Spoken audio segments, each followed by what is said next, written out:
Hey guys, my name is Arnav. Welcome to my YouTube channel Nature Nama. Today we are going to talk about तुलसी. दिवाली किसे पसंद नहीं, पर दिवाली जाते ही पूरा north India smog के चपेटे में आ जाता है. स्मॉग तो पता ही है ना, वही काला धुआं जो सांस लेना मुश्किल कर देता है और हमें बहुत बीमार बना देता है. And so we start wearing masks, start buying air purifiers and of course a lot of indoor plants. लोगों को लगता है हेल्थ के लिए इंडोर प्लांट्स की परंपरा नहीं है, लेकिन ये एक बहुत पुराना इंडियन ट्रेडिशन है, like 1,000 years old. Of course मैं तुलसी की ही बात कर रहा हूँ. हाँ, मैं तुलसी की ही बात कर रहा हूँ. वही तुलसी जिसके बिना कोई पूजा संपूर्ण नहीं होती. इसलिए तो हर घर के आंगन में तुलसी का होना लाजमी है. Tulsi is planted at a certain height so that the breeze entering the house will be fresh and purified and keep the insects away. इसलिए शायद दादी माँ हर सुबह तुलसी को पानी देती है और हमें साथ में प्रसाद भी देती हैं और हर साल तुलसी विवाह भी करवाती हैं. तुलसी विवाह, let me inform you about तुलसी विवाह. Tulsi is ceremonially married to Lord Vishnu on the 11th day of Ekadashi in the month of Kartik.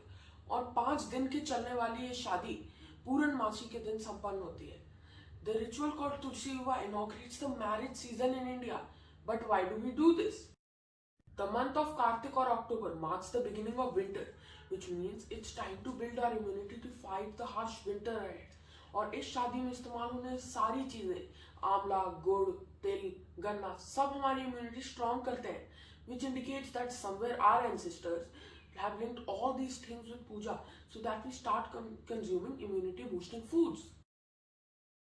तुलसी की शादी में हम उनको चुन्नी उड़ाते हैं so that she is always protected from the cold wind. And in the same way, lighting diya in front of Tulsi is also a ritual so that the diya provides warmth to the plant.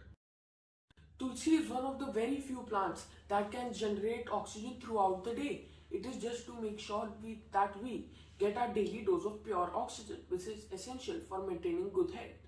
Couple of leaves in tulsi water and drinking helps improving our white blood cell count. Now what else we want? Now just imagine what a small plant can do for us. Intake of tulsi has become a part of my life and hope after listening to me it becomes a part of your life too. Next time when you hear someone talk about a supposed superstition or cultural belief, do not hesitate to ask why. You do not know what hidden treasure is behind each of them. Tulsi, also known as holy basil, Tulasi in Sanskrit, Vishnu Priya, Vrinda, Nandini, Manjari, and its botanical name is Ocimum teniflorum. So do plant Tulsi at home along with other fancy indoor plants and be ecological and logical. Hope you all liked this episode of Nature Nama on Tulsi. Let's hope Tulsi blesses us all with health, happiness, and immunity.